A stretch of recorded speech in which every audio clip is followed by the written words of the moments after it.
Motormind.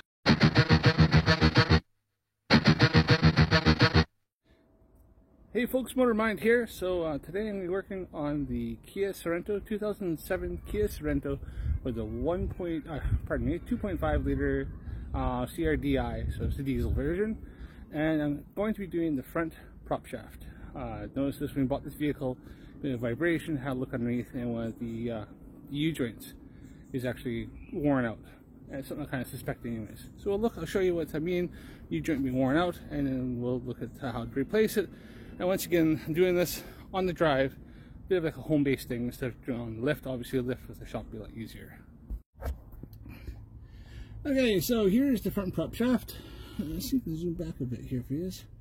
Right, ignore the crap underneath, I'll sort that out later.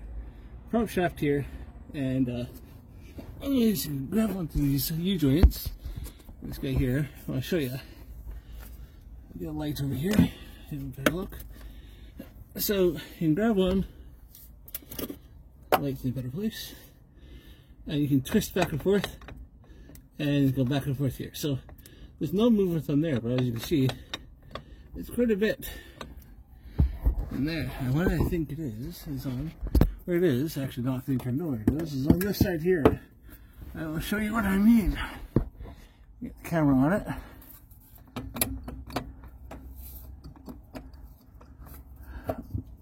As you can see, movement. You get the light on it without the camera. You can see the movement, and it's in there, and you can actually see it flopping around. That U-joint's had it, so that's where the vibration was. So we're going to take this off. We're going to replace this guy here. All right. You can see that in the camera. All right. Yeah. See, it's done. So, all right. Well, I'll show you how to do this. We're going to pull the shaft off. So there's some bolts here. They look to be, let me see, probably around 12 mil. 4 there. And there is there's 4 here. That looks, somebody has had this off because you can see one of those bolts is a little bit different. These bolts are held, these guys have nuts on the back as well. So the 4 of those should be 4 nuts, 4 bolts on this side. The other side is just bolts that go into the flange and they thread in. So we'll show you how to get those off. Okay, there's one thing to mention here before you take off the shaft. Mark it so you know which way it goes onto the flange, onto here, right? So you want to mark that side there so you know where it is. I've also marked this side here. You can see it's got some markings there, so I know which side it goes on. And then also, before you take the U-joint out, I'll show you in a bit, we're going to mark from here, we're going to mark on here. So that way we know which way I'm going to mark onto the shaft here. So we're going to go from here, leave that there, have that there. And I'm going to mark somewhere on the shaft, some way, so I know which side goes on. I'm going to try to keep this oriented. I'm only doing just this side because the other side's fine. And these U-joints for 50 quid a piece. So if the other one needs doing down the road, I'll keep an eye on it, then we'll do the other one. But this is the only one that's showing where right now. So we'll leave this one. Just going to do this one for now. Alright, so I'll crack on, but yeah, marked off, ready to come off. These guys are 14s, by the way, on this side here. And then the other side was actually 12s with like 13 mil. This guy's here, 12s there with 13s in the back, which is unusual for Kia because you usually have 13s on them. But that guy there, or that one there is, those ones are 14s as well. So that might be the odd one out. Somebody's had the shaft off before. All right, we'll crack on here. Yeah. Just for reference here, on the back of these are actually square nuts, and so they actually sit against the flange. So you actually need a socket, or a spanner, like a wrench, because it actually sits on the back. If you can see, it'll sit on the back in there, and it'll kind of it pins itself. So the only one that obviously this one's different. It's got an actual nut on here, and with different here because they've lost or broke it or whatever happened for the previous guy. But yeah, there you are. So get that guy off here. I'm gonna leave that one on for now to the other side. When the other side dropped off, then I'll crack that one off. I'll probably loosen that off just so I know it's cracked off and loose. But I'll leave that on so I don't have this falling on my face, because that always kind of hurts. Alright. Also, the little thing is, after you're done doing this, I have a little grease gun. Don't forget to grease these up. That guy there. And I'll probably give this guy a bit of a few squirts of grease in there. These joints are greased. They're not greaseless joints. I think the new one's also greased one as well. So we'll have to make sure that it's got grease in it. And that's usually something part of your service. So if you're doing a service on these, grease the nipples. Alright. Just for reference on this Kia, this was the part number I used. This was the 48 mil, I believe, U-joint on this. I know there's also a 52.4 mil. There's a few different ones, so I measured it. So can I tell you how to measure these? Let's see if I can find a little U-joint. So you're measuring these U-joints.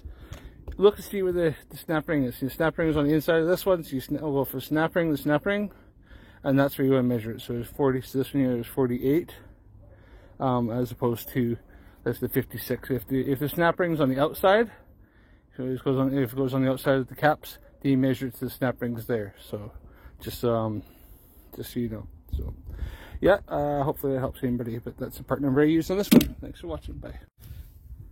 So there you go, that's the drive shaft out for the front prop shaft. So this one here, let's see, looks fine. This guy here, this is the one that's got the issue. So worky. That way, you're done. Yeah. So. Alright, so we can get that guy off, and we'll go from there. Alright, so right here, these have internal snap rings. Okay, so snap rings, instead of being out here, sometimes you'll see it kind of inside there. These guys here sit inside there. Right, so as you can see, I've started pulling one out now. So the best way I've always found, camera shot, is just on a flat surface. This a flathead screwdriver and a hammer. And this guy should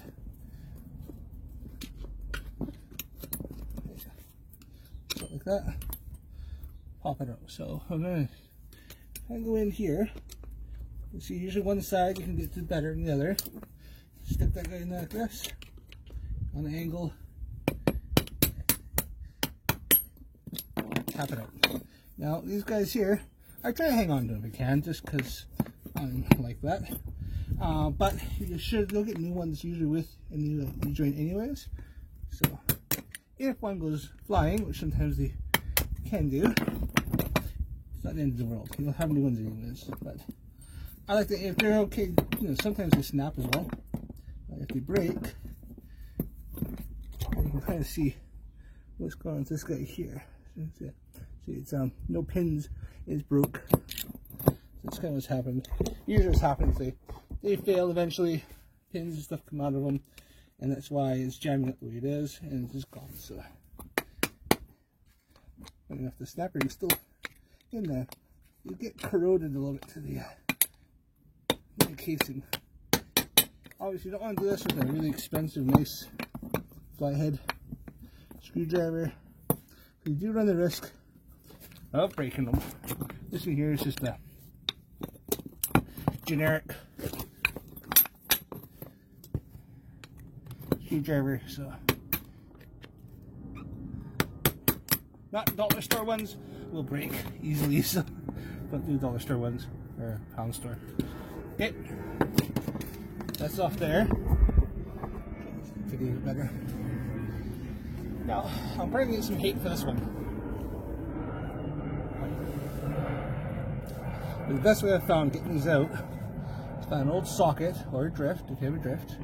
I'm using an old socket, and you just drive it straight out. We want to hold on each side here to allow it to have movement, right? So I'm gonna use let's see what I have here. So, a second. Okay, so what I've found here is I have kind of got something here. A couple old discs / rotors, depends what side of the pond you're from. We'll go in here, we'll grab it straight out. All we're doing is just taking this this guy here. To put this back in is a vise is usually a lot easier. If you're doing this, you have a vise. By all means, use a vise. It's a lot easier. If not, I've got a G-clamp, and we'll have to just have a go with that and see if we can get this in. If not, you take a little tippity tap on a flat surface. You usually get these back in pretty easy. So obviously, be careful with your hands. If you got a pair of vice grips, I can't find one right now. Then go around that. A pair of vice grips works too. So.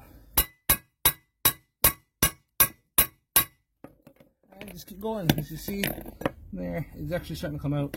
You usually start like that. So it is working. And once you get it moving, usually one side out, then the other side goes back the other way a lot easier, or you can just drive it straight out the back that way if you want. Yeah, it's usually just getting out.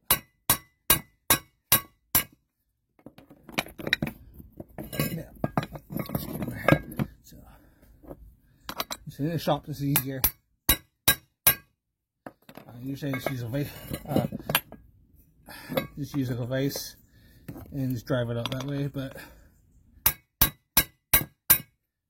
I ain't got a garage, I ain't got a vise, so we're doing this way, right here.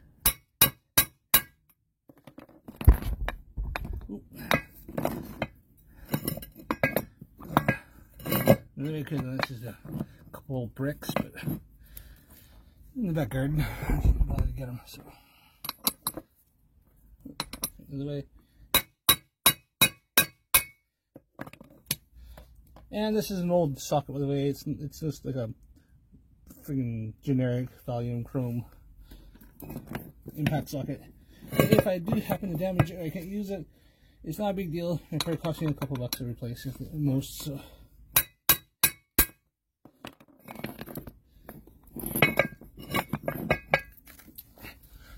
Drift I can use. So this guy here.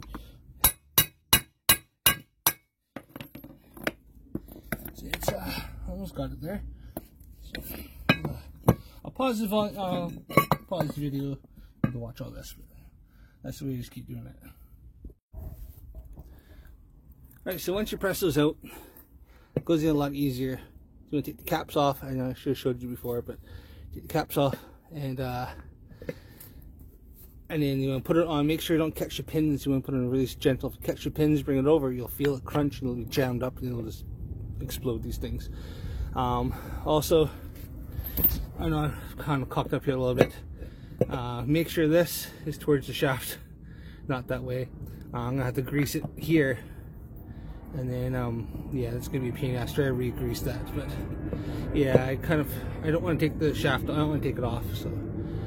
I'm just going to leave it the way it is. You have to make sure.